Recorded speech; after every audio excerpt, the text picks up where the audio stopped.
Newtonmore is a peaceful Highland village, but one of its preoccupations is a kind of warfare, a team game called Shinty.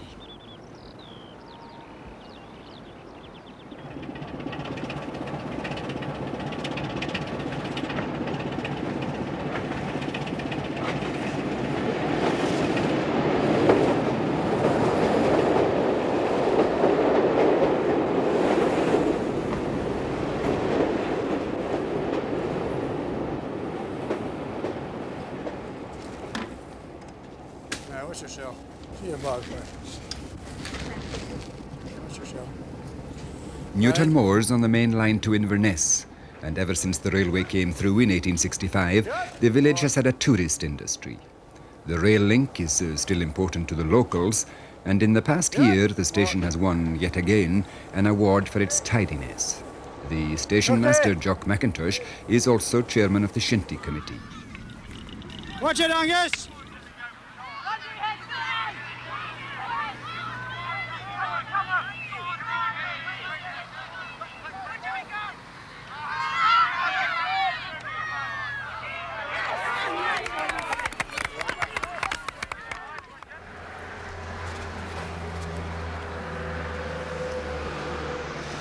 The community grew up as a linear village, stretched out for about a mile along the A9, the main road through the Central Highlands to Inverness. As in so many other places, the village high street must carry the burden of being a trunk road as well.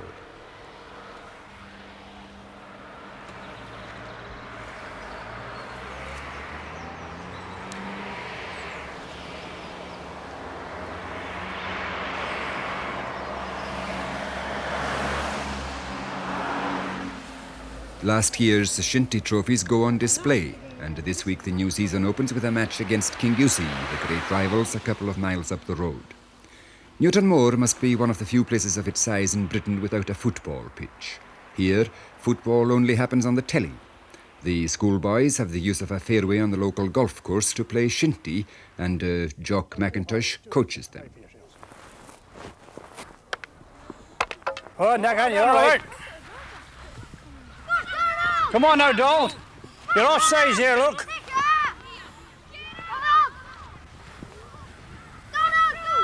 Oh, nice, Donald. Go on, Jeff. Boy, in you go. Good, wee fella. Good, Robert. Go on, Robert. Away you go. Here, the boys start playing Shinty as toddlers, and even the women have run their own Shinty team, although they found opposition a bit scarce. The only other game that gets a look in, during the summer that is golf. But for the schoolboys, the great ambition is to play one day for Newtonmore, a team whose successes over the years makes it the most formidable side in the country. It would be a remarkable year indeed if Newtonmore didn't win some trophy or other. For the lads, it's all a strong incentive to practice at a game which is strenuous and, as the sport writers would say, physical. It's a totally amateur sport, but local men who have made it to the first team and who are living and working outside the village will travel up to 100 miles every Saturday just to get a game.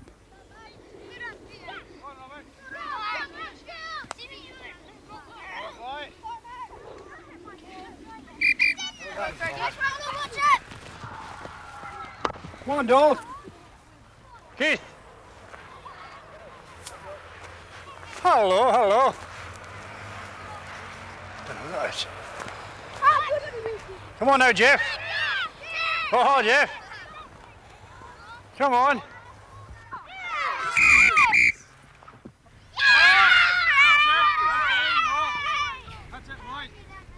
That's it, boys.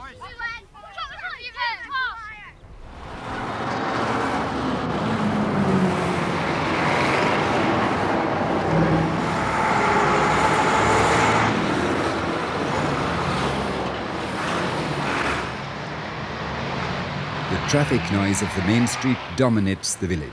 Everyone lives within the sound of it.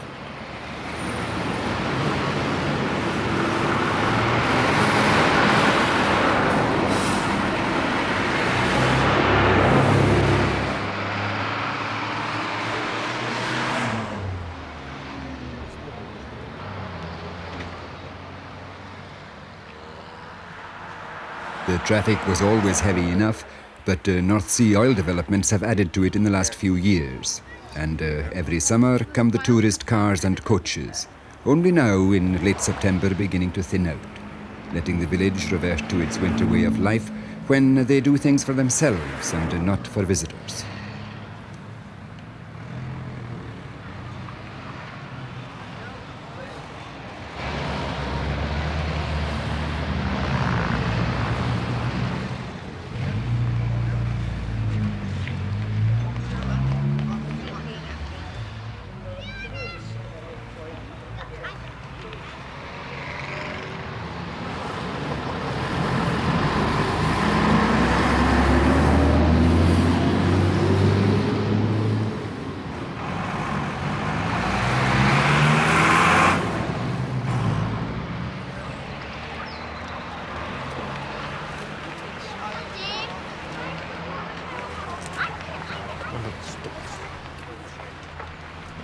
But for the children and everyone else in Newtonmore, some relief is at hand.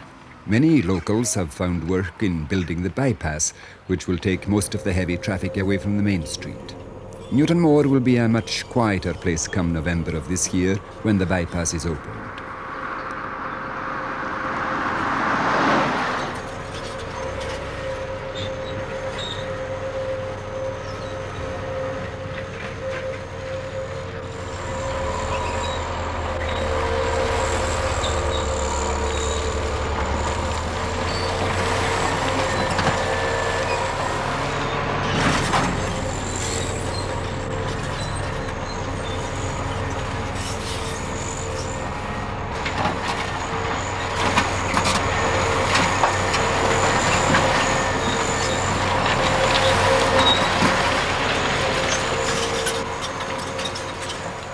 But the bypass road, which removes the noisy heavy lorries, may also remove the tourists. And without tourism, Newtonmore would perish. Too many jobs are involved, and the summer of 1979 may be the last of the big ones. Certainly, many of the locals who depend on the visitors for a large slice of their livelihood are worried that the next few years could be a lot less profitable.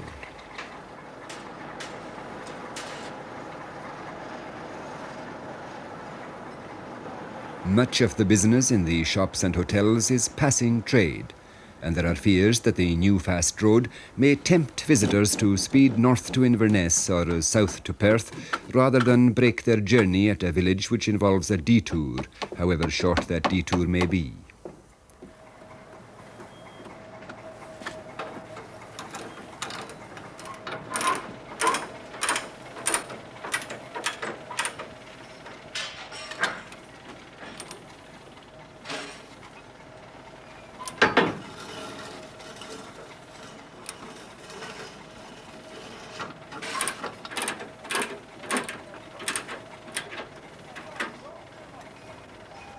In the back room of the village hall, the community council meet to discuss this threat to Newtonmore's prosperity. If you look at many other towns have had the same sort of experience of being bypassed, and certainly it's been reported umpteen times for the first short period after it's opened, there's been a very marked, considerable drop in traffic and trade. But if one is patient, this builds up to a greater extent than before the bypass was ever opened. Because people then know that they can come into the village and they know that they can stop. They don't have an enormous great lorry up their boot of the motor car pushing them on, and they don't have time to stop. And I think in the long run it can do nothing but good, personally. That's my own view. Yes, Mr. Chairman, I mean, it's up to us to make it work. I mean, it's up as a community council. Yeah. We've got to make it attractive. I do think we're very fortunate in Newtonmore here. We have a wonderful wee village. You can say what you like. We have all the amenities that most villages would love to have. I don't think we've anything to worry about at all. Newtonmore will always survive, and I certainly take a very dim view of anybody who thinks otherwise. I'm sure once all the villages are bypassed, we'll see that they will have to come off the main road and go into the villages.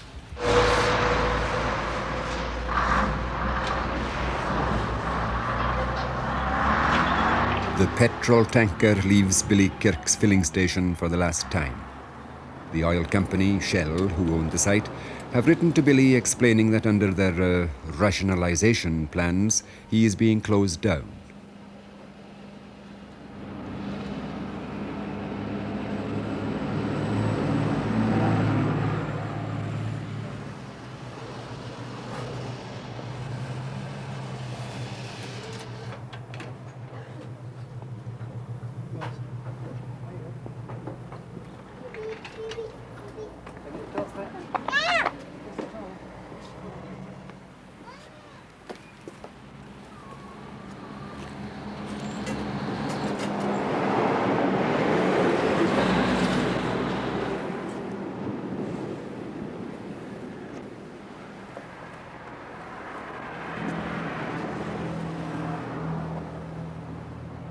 Well, I've only got 9 days to go now. 9, is it? It closes the 29th.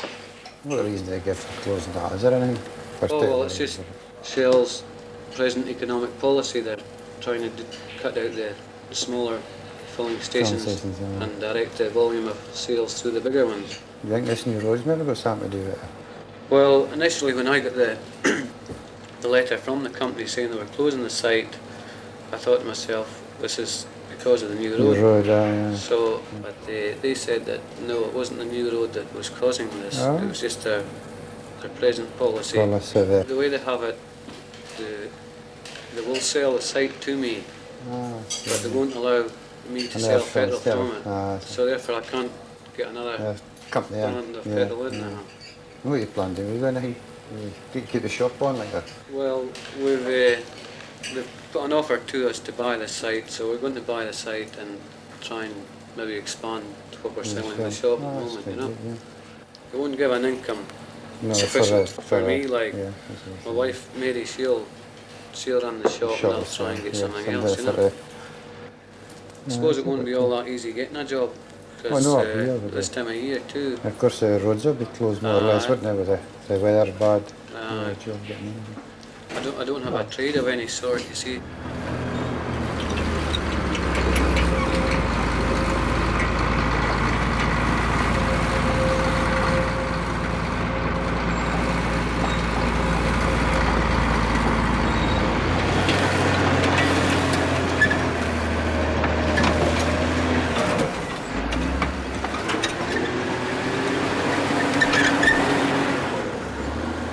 An old cottage is demolished.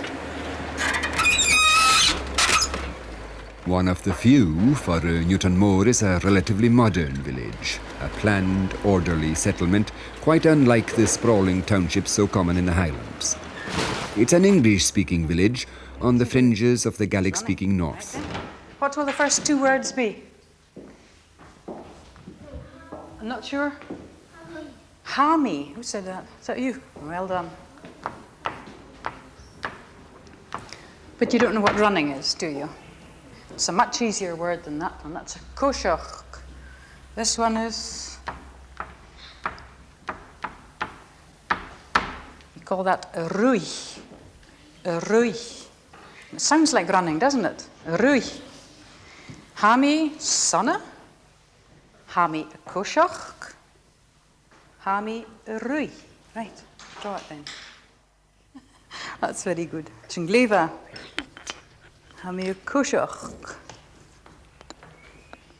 You won't hear Gaelic spoken in the streets and shops of Newtonmore, and it's taught in the school just like any other foreign language.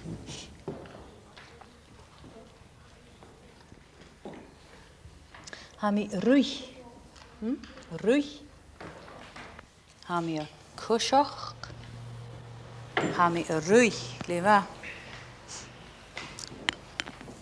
You can on. Ready? No, not yet. Hurry up then. That's fine. Hami rui. Right, you know what they mean? Hami sana means anybody? Finish off your drawing so you're still drawing. Hami sana. Hami koshach, what I'm doing just now. Hami rui. I'm running, right.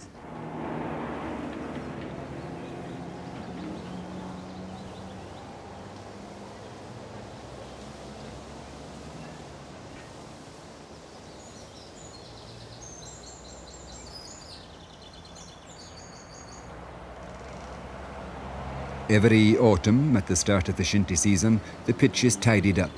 But this year it's different. The turf is being lifted, the ground levelled, and odd rocks removed. For the time being, matches will be played on a nearby field loaned by a local farmer. It'll be a few weeks before the turf, relaid, has knitted together enough to be played on again. If the roots keep going the way they're going on the other side, then we'll probably be playing by about the mid to end of November. Hopefully, if we get some nice wet weather. Do you see this becoming as good as the Hampden turf for this? It's a very good turf, Jack. It's a bent grass turf, which is a very natural, hard-wearing, indigenous grass variety that you get up in this particular area. The drainage here is natural. The drainage at Hampden, on the main area at Hampden, is solid blue clay under the main park, and on the right-hand side in front of the stand is shelf rock, some 12, 15 inches under the surface. So, quite honestly, we had as big a problem at Hampden as we had here. As you see, I don't know whether you want to see, but it's beautiful. Forest, grit. There's no silt makeup hardly in it at all. You can see the roots, just the best of everything. The best of stuff. But the big problem here was the area, really, apart from the character of the undersoil. Well, it's so much bigger than you've been dealing with in soccer terms. What one must remember that a Shinty pitch is, at least this area, is about 170 yards long by 80 yards exactly wide, whereas a football pitch is about 110 by 65 normally. And the difference varies between 7,000 square yards and 13,000 square yards.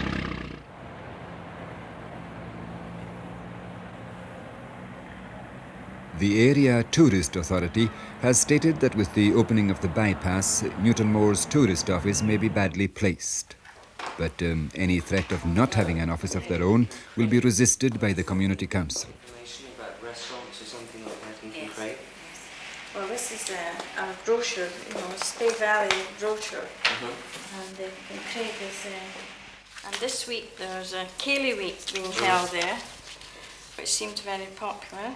I think it's incredible that they're going to propose to spend large sum of capital on a new tourist information centre and have a question mark about the whether it's going to be manned or not.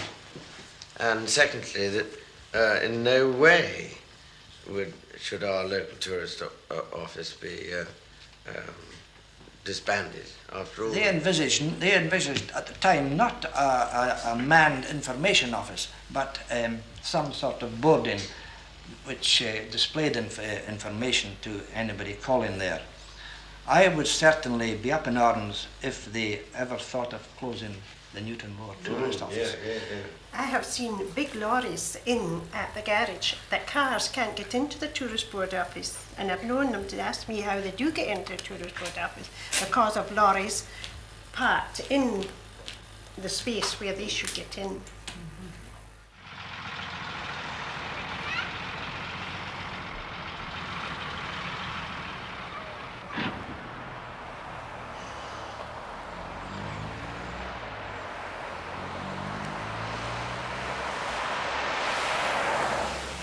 The owner of the garage beside the tourist office has other problems. He has just been told that one of the contractors on the bypass has gone into liquidation, owing him a lot of money.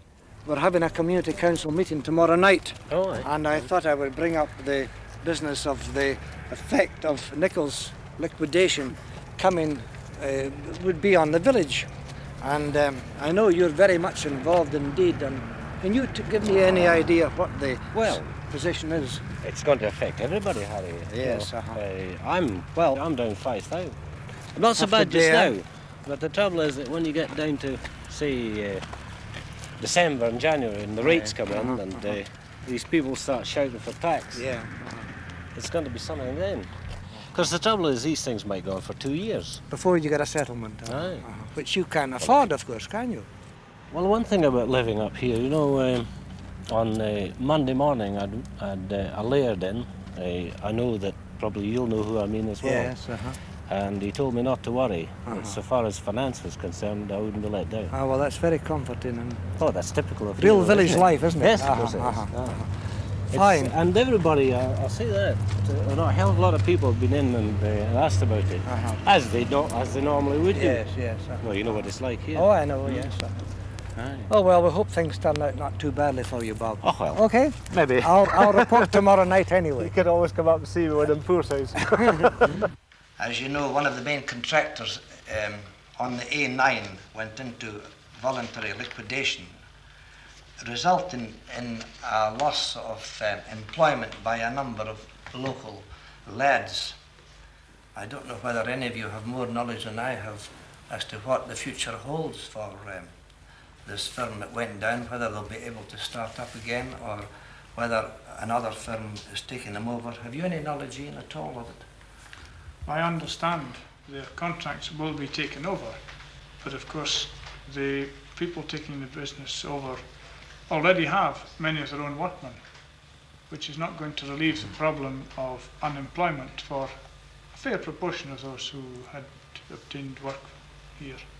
Is there nothing we can do? Can we not write to the Scottish Development Authority, for instance, to see if there's anything, any recompense for those people who are out so much money at the moment? Is there no way of their helping out? At this moment, it's not really incumbent on us to do that. I think one of the things that we have to watch there is the chain reaction. You have letter. Yeah.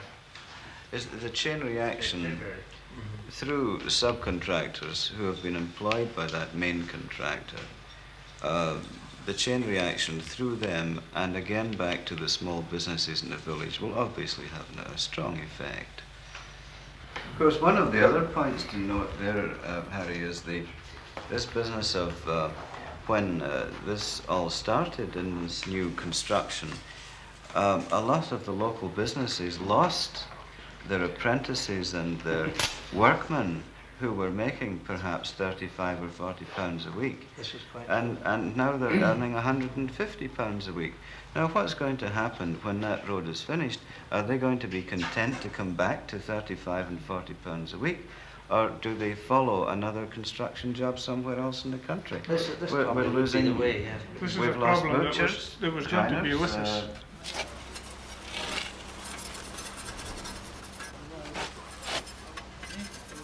Angus McCrae, a bricklayer, is this year's captain of the Shinty team. Johnny Campbell, who employs him, is a former Shinty star.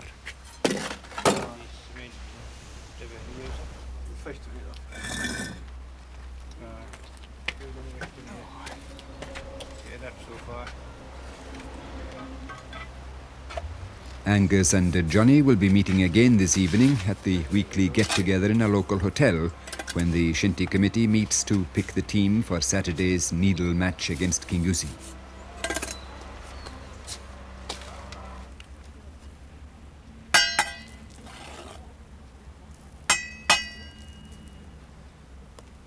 Personally, I think it's wrong having the same two subs every week because the boys aren't getting a game.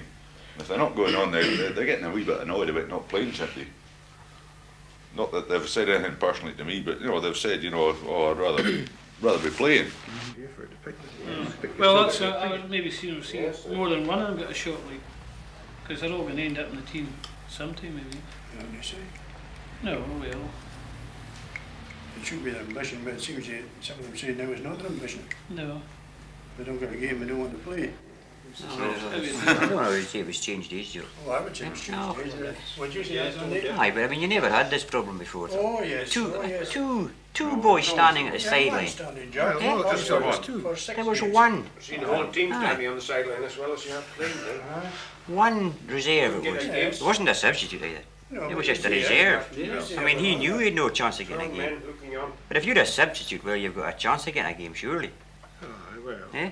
Just the same as but it's enough chance as far as the boys are concerned just now. Last Saturday must be the first Saturday, wasn't the sub taken on? Aye, well, I mean, Russell, there's 2 Saturdays. 2 Saturdays without a game. No, all I was saying was why not well, change you're a the bit better substitute? than that, surely. You'd be better leaving the second team. Why not take Norman this week then? Well, I reckon As I said. to reserve, you want your two best men. To do it for Saturday. For Saturday. It's not about the chasing around if you stand up. Should they stand 2 weeks, 3 weeks, should they stand 4 weeks? You should still have the two best men standing by. And if these men, I'm quite sure they're quite willing to play, should they stand for 4 weeks without a game.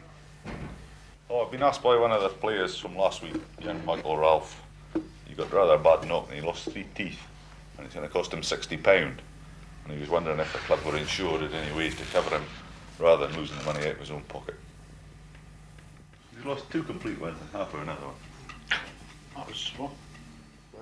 Then we are insured, but we'll need to look into the policy to see if it covers teeth. Because he's a... he doesn't know exactly what it's going to cost. But he doesn't feel as though he should pay the whole lot out of himself. The club will know see him at a loss of the worst comes to the worst. As long as you know gold, though. Whoa!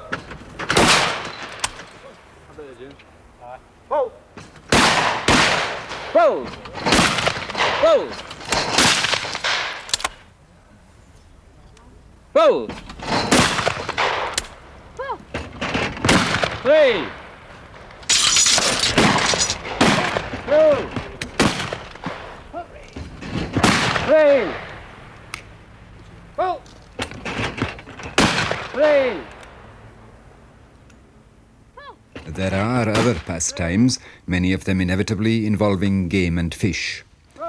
Newtonmore is surrounded by splendid sporting country, and right beside the village runs the River Spey, famous for its whisky and its salmon.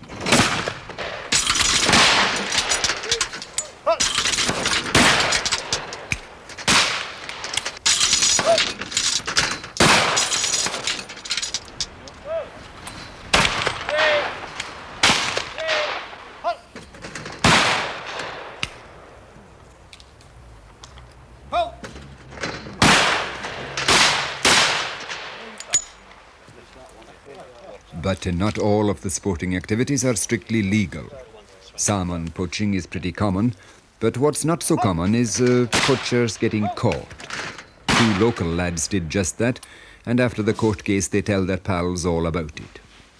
First of all, we got the fishy, right? We were in the spay first when we got a fish. Aye. And I says to Brian, right, we'll go up the fishy bit, so we got a couple of fish, easy now. So we was up the fishy, and the bailies were sitting there. So Brian says, well, keep going a bit. So we kept going a bit, and the bailies baggered off somewhere else. That's the fellow does, I think, thinking we was going somewhere else. Aye. And he's starting to fish again, just as he was doing that, I seen this Marty crossing the bridge. And I says, Brian, I wonder who that is. He looked over the bridge, didn't he? You see the deer stalker. Aye, the 4.5 foot on, like, you know. And I ran up the bridge to see where he went. I never seen him after that. So the next minute, he walks back across the bridge and he goes across the hill on the other side of the bank and into the trees. And Brian was saying, that's fucking strange, like, you know, salmon walking along here. So however, about maybe 15 minutes after that, the police band came. And I says, Brian said to me, like, it's no very often the police van's up here, like, you know, we thought nothing of it at all, seeing the police van. As soon as he mentioned the police van, I knew straight away, like, you know. I says, it's time. Might as well take a warning when we get it. So he was dismounting, and I went to get the fish. And by the time I was halfway down the banking, the police van was back and the police were walking down. The police wasn't saying nothing. They never said a bloody word, hardly. The police on the riverbank, like, you know, the bailies was doing all the talking. And he says, aye, they was in the glory right enough. And then see the queer little men in the green jackets coming. And that big was, wheelie boots on. the big wheelie boots and the big sticks. And what was carrying the sticks for? Aye, what's going on here now, boys? You can see them was full of it. They was full of it when they walked down the bank. Where's the fish then, he says? They're expecting us to say, well, we never got any fish. And then they were going, point to them, like, you know. So they're sitting watching us all the time. Right, now if I hid the fish at first under a rock, there's a sort of 2 rocks together and you put the fish in there. But I took them out after that, because there's no reason to hide them. And I laid them on the banking.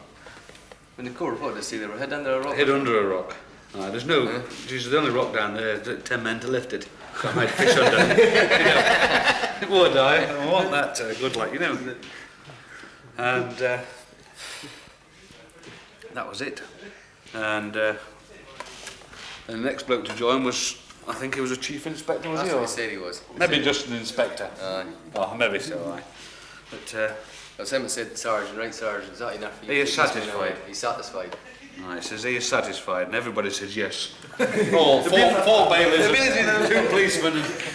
They all said yes. They all said yes, like, you know. You were standing.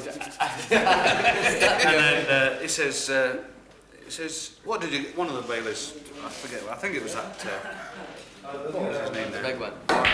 He's not big, he's little and fat. Anyway. I was out for £90. You took a step back when he said £90. Hey? He sentenced him first. He sentenced me first. He says, I thought, oh, Jesus, it'd be about 50 quid, like, you know. That's what I thought it'd be like. No bother at all. I gave him a low wage. I said I got a low wage. And then he says 120 for you. I thought, oh, 50. That wasn't bad for me, right enough. Well, I was and then he says, I sentence you, Gordon Kennedy, £90. Gordon took a step back. Thanks very much indeed. Did you hear about the carry on up the terrace? Oh, the poachers? Oh, yes. Great excitement there. My next door neighbour. Oh, that's right. £120 he got fined, and the younger lad got £90 fine. Which is quite a lot, really, isn't it? I'd imagine it'd be Gordon's first offence. Oh, I would think it. What's with Brian? Has he not had a warning before? Well, I'm not sure. I think the police were there once before, but I think it's a bit unfair, as much as that. Then, of course, as well as that, they confiscate all the gear, which can add up to about £120 because they have all these first-class reels and things. I think it's hard lines. Oh, I think so. Yeah, too. I quite agree. Oh, I agree. They're taking a chance. Breaking them off. Why should these landowners have the right to, and we have to open a tin of spam for ourselves? I'm all in favour if it's one for the pot. I don't agree if you're going to sell them and make a lot of money out of it for greed. For gain. But if it's one now and again for yourself. Well, they weren't sticking cyanide in the water or anything like that. No, they wouldn't. They used to do. Oh, that's true. Well, But don't you think getting- the fines are a bit steep compared With to other some of the offences? fines? Yeah, exactly. I don't think it matters what the fine is. If you're doing it and you know it's wrong, then you've had it. You've got to pay. Yes, but I'm not being prissy about it, but that's just the way I feel about things like that. You're a good church-going little girl, aren't you? No, but really, when you...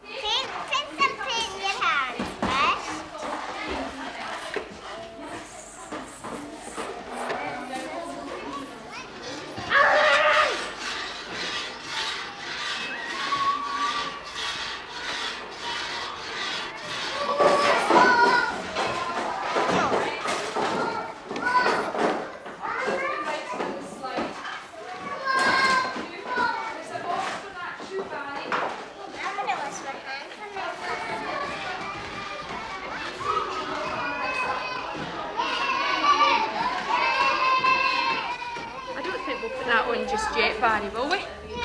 Now, any more windows to go on? One here? There, that fits in there. There you are. And that goes now. You keep moving one piece. There you are. And the other arm's there, look. We'll close the door. Which we're close to, right? Way to bed. Remember that? There you are. So night-night. So way to bed, Robbie. Night-night. Let's see if we can get this kid away from the painting that we've been painting all morning. Won't you come and put the cars in the boxes?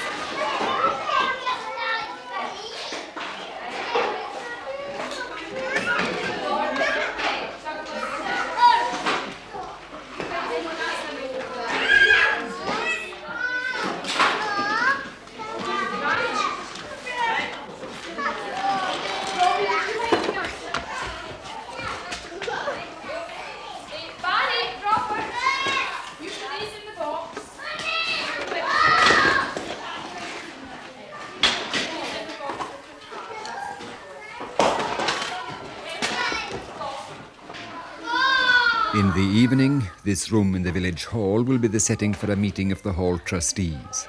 Their secretary is Ian Quinn, who came to the meeting bringing a cheque which he, as a local bank manager, had signed on behalf of the bank. Now, we want to decide, we know we've got to get the heating, we want to decide whether we're going to go ahead with the lower ceiling tonight. We have to find 12.5% of the cost. But since that was decided, I have been very pleased to receive from an anonymous benefactor, and it is, I must stress, to be kept entirely anonymous so that the only connection with that individual is myself. I've received the sum of £5,000, 5,000? which I'm sure you'll all agree is extremely generous.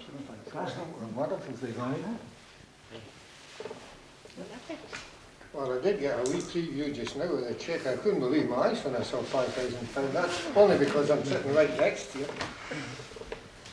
Super. Well, it takes a tremendous load off our shoulders anyhow.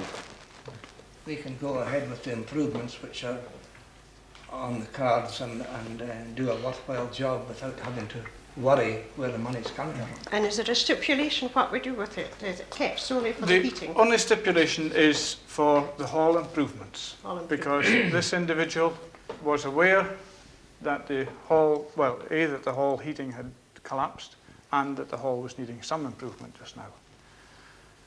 The individual was also aware that we were extremely short of funds. And this came quite out of the blue without any coercion, I may say, on anyone's part.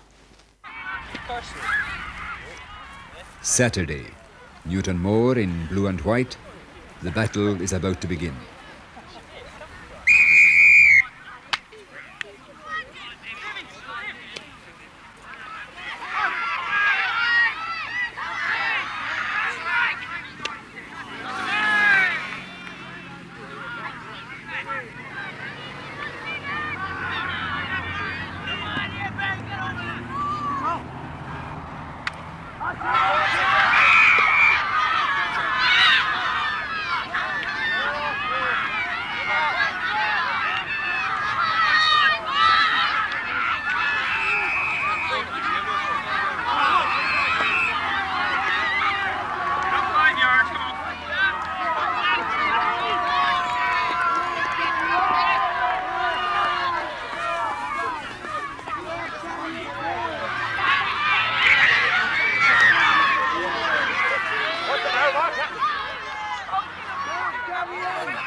Newtonmore only managed to draw, but they went on to have another great season.